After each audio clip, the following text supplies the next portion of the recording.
Hello friends, welcome back to BBS Baba physics. Today we are going to see quark confinement और बहुत सारी कुछ miscellaneous चीज़ें देख लेंगे।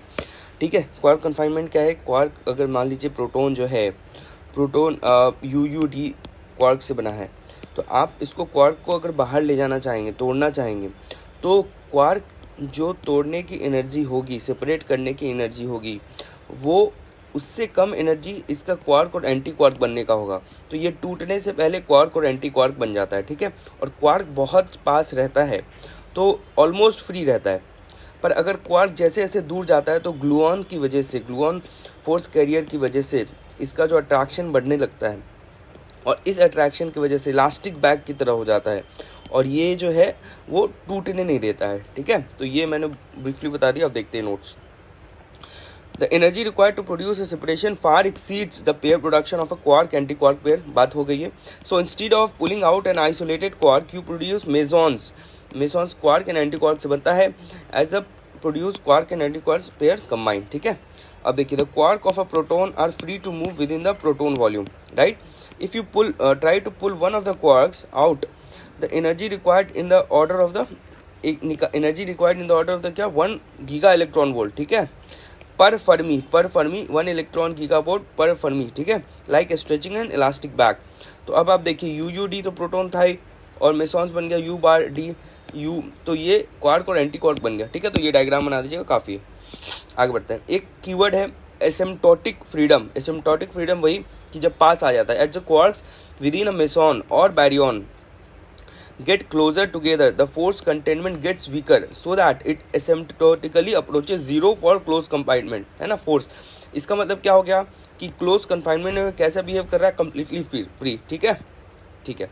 नाउ अब दूसरा टॉपिक पे आ जाते हैं। Production of strange particles conserve all because all forces, क्योंकि स्ट्रांग इंट्रैक्शन के थ्रू होता है तो कंजर्वेशन लॉ सारा फॉलो करता है। जो अगर वीक इंट्रैक्शन से अगर डीके हो रहा है तो वायलेट कर देता है क्या, आई जेड और न्यूक्लियर स्पिन कंपोनेंट और स्ट्रेंजनेस। ठीक है, तो एक दो एग्जाम्पल देख लेते हैं। जैसे स्ट्रेंज पार्टिकल क्या है भाई, ओमेगा क्या है, स्ट्रेंज पार्टिकल है। ओमेगा स्ट्रेंज पार्टिकल है। इसका आपका ओमेगा क्या है, स्ट्रेंज पार्टिकल है ना। तो इसका डीके हो रहा है, तो डीके हो रहा है मतलब स्ट्रेंजेस कंजर्व नहीं होगा, स्ट्रेंजेस कंजर्व नहीं होगा, delta is not equal to 0। तो स्ट्रेंजेस नंबर क्या है, -3 ओमेगा का, है ना। तो ये क्या है, सिग्मा, सिग्मा का क्या होता है 1, और ये तो स्ट्रेंज पार्टिकल है ही नहीं, तो पाई मेसॉन है, तो स्ट्रेंजेस कंजर्व नहीं हुआ, चार्ज कंजर्व है। तो आप एक याद रख लीजिए, omega minus is equal to sigma, एक इधर ले लीजिए और एक मेसॉन ले लीजिए, या सिग्मा माइनस ले लेंगे, माइनस ऑलरेडी आ गया है तो लैम्डा 0 ले सकते हैं, या लैम्डा 0 आप ले लिए तो एक लैम्डा 0 ले लिए, एक माइनस चाहिए तो के माइनस ले सकते हैं। मतलब कि क्योंकि कंजर्व तो करना नहीं है स्ट्रेंज, देखिए चार्ज कंजर्व होना चाहिए। ठीक है, उसी तरह लैम्डा 0 को अगर आप डीके करवा रहे हैं तो 0 होना चाहिए, तो पी प्रोटॉन का प्लस और पाई मेसॉन। ठीक है, या तो न्यूट्रॉन ले लीजिए या तो पाई 0 ले लीजिए। फिर न्यूट्रॉन लीजिएगा तो क्या लेना पड़ेगा, पाई 0 लेना पड़ेगा। ठीक है, स्ट्रेंजेस नंबर ये कंजर्व नहीं हो रहा है यहाँ पे। ठीक है, तो लैम्डा 0 पाई पी पाई प्लस पाई 0। अच्छा, उसी तरह सिग्मा प्लस में लिख लेंगे, सिग्मा प्लस प्लस है, जहाँ प्लस है वहाँ प्रोटॉन ले ही लेना, समझ लीजिए। प्रोटॉन ले लिया और एक पाई 0 ले लिया, एक न्यूट्रॉन ले लिया तो पाई प्लस लेना पड़ेगा। ठीक है, उसी तरह सिग्मा माइनस मतलब माइनस हो गया, तो न्यूट्रॉन प्लस पाई माइनस, के ज़ीरो पाई प्लस पाई माइनस। ठीक है, तो ये स्ट्रेंज पार्टिकल्स, स्ट्रेंज रिएक्शन हो गया, ये डीके ऑफ स्ट्रेंज पार्टिकल्स हो गया, तो ये थोड़ा याद रखना है। अब वही प्रोडक्शन ऑफ स्ट्रेंज पार्टिकल्स, अब इसी को उल्टा प्रोड्यूस कर दीजिए, P plus sigma minus lambda क्या स्ट्रेंज है, तो अब क्या होगा, अब आपका स्ट्रेंजेस जो है कंजर्व होना चाहिए। तो प्रोटॉन क्या है, proton is not a strange particle, है ना। के मेसॉन्स और हाइपरॉन्स आर स्ट्रेंज, तो ये 0 है स्ट्रेंजन, इसका भी 0 है, इसका स्ट्रेंजेंस 1 है ना। इसका स्ट्रेंजेंस क्या है, -1 है, -1 है स्ट्रेंजेंस, 0 आना चाहिए टोटल, तो के 0 तो +1 आ गया। ठीक है, तो स्ट्रेंजेंस कंजर्व हो गया। उसी तरह पाई माइनस प्लस, अगर आप सिग्मा 0 लिखते हैं तो बस सिग्मा 0 का क्या है, -1 है, तो के 0 लिखना पड़ेगा।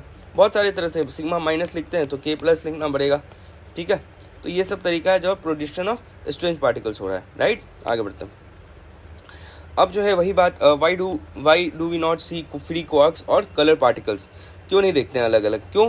क्योंकि देखिए क्वार्क का बाइंडिंग पोटेंशियल फॉर क्वार्क दो टर्म से बना होता है, एक 1/r से बना होता है और एक r से बना होता है। जब 1/r dependence requires that gluons like the photons be massless particles, ठीक है।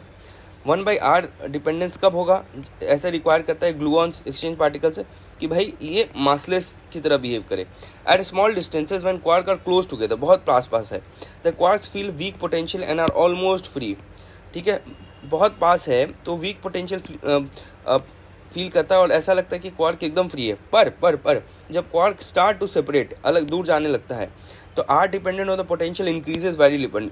तो इसका मतलब आर डिपेंडेंस जो है जैसे जैसे दूर जा रहा है, आर डिपेंडेंस है, तो इसका मतलब जो इंट्रैक्शन है, मतलब जो अट्रैक्शन है वो बहुत ज़्यादा बढ़ने लग रहा है, वही लिख रहा है। The quark start to separate the r dependent part of the potential increases very rapidly, right, implying that the more and more gluons have appeared। क्या हो रहा है? जब से जैसे दूर जा रहा है तो more and more gluons आ गया, ठीक है, more exchange particle है। thus the attractive force holding the quarks become very large। gluons बहुत ज़्यादा आ गया तो attractive force जो quark को hold कर रहा है वो भी बहुत ज़्यादा हो जाता है, and which cannot exceed becoming free, तो इसलिए वो free नहीं हो पाता, right। consider the case when proton and neutron is given a lot of energy, बहुत सारी एनर्जी दे दी ताकि वो सेपरेट कर जाए। As the quark begins to leave, अगर जैसे ही क्वार्क लीव करने लगता है तो ग्लूऑन फील्ड जो है, जो कि ग्लूऑन फील्ड क्या है, क्वार्क को बाइंड करता है, जैसे ही वो दूर दूर जाने लगता है तो ग्लूऑन फील्ड क्या होता है, बहुत ज़्यादा बढ़ जाता है, जाने ही नहीं देता है। And until sufficiently large distance gluon field would break up into, तो इसका मतलब जैसे क्वार्क दूर जाने लगा तो ग्लूऑन फील्ड इतना बढ़ गया कि इतना एनर्जी कि क्वार्क और एंटी क्वार्क बनाने का एनर्जी दे दिया, ठीक है। तो वही बात है, पर सेपरेट नहीं होने दिया। This new quark completely escaping the quark meson the two resulting remains colorless, ठीक है। उसी तरह हमने देख लिया प्रोटॉन ऊपर जो देखा UUD है, तो proton break into quarks UUD DD, तो ये अलग अलग बन जाएगा और ये अलग अलग बन जाएगा, ये मेसॉन बन जाएगा और प्रोटॉन खुद से बन गया, तो ग्लूऑन DD ब्रेकिंग ऐसा कुछ बना दीजिएगा, डायग्राम चल जाएगा। No free quark possible, right, no free quark possible. अच्छा, ये सब थोड़ा देख सकते हैं, मतलब कि एक बार रिएक्शन को क्वार्क के टर्म्स में बताऊं तो आप क्वार्क कंपोजिशन लिख दीजिएगा, उसके बाद एक्सचेंज कर देंगे, ठीक है। मेसॉन्स प्लस हाइड्रॉन्स, मेसॉन्स पर बैरियंस क्या होता है, हाइड्रॉन्स होता है। उसी तरह pi minus plus p is equal to lambda zero strange particles, ऊपर देखें यहाँ क्या है, स्ट्रेंजेंस क्या है, 0 0, यहाँ स्ट्रेंजेंस इसका -1 है, तो क्या होना चाहिए, के माइनस होना चाहिए, लैम्डा जीरो, यहाँ पे पाई माइनस है ना, पाई माइनस है, तो चार्ज कंजर्वेशन के लिए क्या होना चाहिए भाई, के माइनस ही होना चाहिए, तभी चार्ज कंजर्व होगा, है ना। चार्ज कंजर्व नहीं यहाँ प्रोटॉन है ना, सॉरी, यहाँ माइनस ये प्लस, तो ये 0, चार्ज कंजर्व कैसे होगा, तो यहाँ के 0 ही होना चाहिए, तभी चार्ज कंजर्व होगा, ठीक है। आगे बढ़ता नाउ, एक ऐसा तरीका कि ये K minus is equal to S U bar क्यों, क्योंकि भाई इसका स्ट्रेंज नंबर के क्वार्क के टर्म्स में लिखा गया, क्वार्क एंटी क्वार्क में, है ना। Mesons can be written in terms of quark and anti quark, तो के माइनस है, तो उसको आप एक्सचेंज, मतलब ये मतलब एक डायग्राम बस आप देख लीजिए, W माइनस वेक्टर बोसॉन्स क्यों ला रहे हैं, क्योंकि वीक इंट्रैक्शन की वजह से डीके कर रहा है, ठीक है। उस हिसाब से ऐसा कुछ डायग्राम बनता है, ऐसे देख लीजिएगा। उसी तरह सिग्मा माइनस, मतलब एस इज इक्वल टू, इसका स्ट्रेंजेंस -3 है ना, तो अब ये डीके कर रहा है तो स्ट्रेंजेंस तो कंजर्व नहीं होगा, तो ऊपर देखें sigma minus omega minus is equal to what, एक तो लैम्डा 0 और के माइनस कंजर्व होना चाहिए चार्ज, ठीक है। तो इसका क्या UDS है ना, लैम्डा कलर था, 3 कलर UDS ऐसे याद किए थे, और इसका क्या हो जाएगा, एक क्वार्क एंटी क्वार्क मतलब कि U/S ऐसे कर देते हैं, क्वार्क एंटी क्वार्क। तो मुझे लगता है कि जैसे के माइनस है, एक क्या होता था, के प्लस और के 0 था, है ना, और के माइनस का माइनस ये होता है, ठीक है।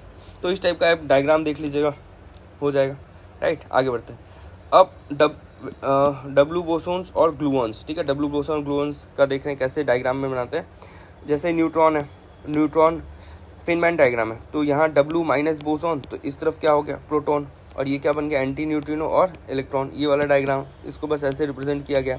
और वही प्रोटॉन होगा तो W प्लस बोसोन एक्सचेंज में आएगा, यहाँ न्यूट्रॉन और ये न्यूट्रिनो और बीटा प्लस पार्टिकल, ठीक है। ये क्या है, Feynman diagram for electron beta minus beta plus decay process, W plus and W bosons mediate this process. ये कौन मीडिएट कर रहा है? डब्ल्यू प्लस और W minus boson and give rise to the lepton pairs. Lepton pair क्या है? Electron है, electron neutrino है, anti neutrino, electron neutrino, right. ये हो गया। आगे बढ़ते हैं।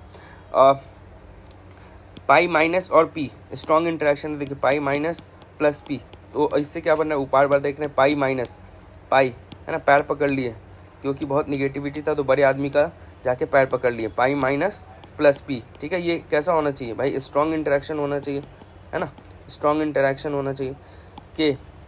के ज़ीरो प्लस लैम्डा ज़ीरो, है ना, किसका पैर पकड़े और लैम्डा ज़ीरो, मतलब कि इसका निगेटिव इसका पॉजिटिव मिलके ज़ीरो हो गया तो दोनों ज़ीरो होगा, ठीक है। और किसका पैर पकड़े? के से किसका पैर पकड़े और ये लैम्डा, बहुत जैसे ही पैर पकड़े तो प्रकाश निकलने लगा, लाइट निकलने लगा, ऐसे कुछ याद कर लीजिए यार कुछ भी, ठीक है। तो इसका मतलब क्या? पैर पकड़ने लगे, पाई माइनस पैर, पी से पैर, ठीक है। उसके बाद किसका पैर पकड़े? के ज़ीरो, और लाइट निकलने लगा लैम्डा ज़ीरो। तो स्ट्रेंजेस क्या हो गया?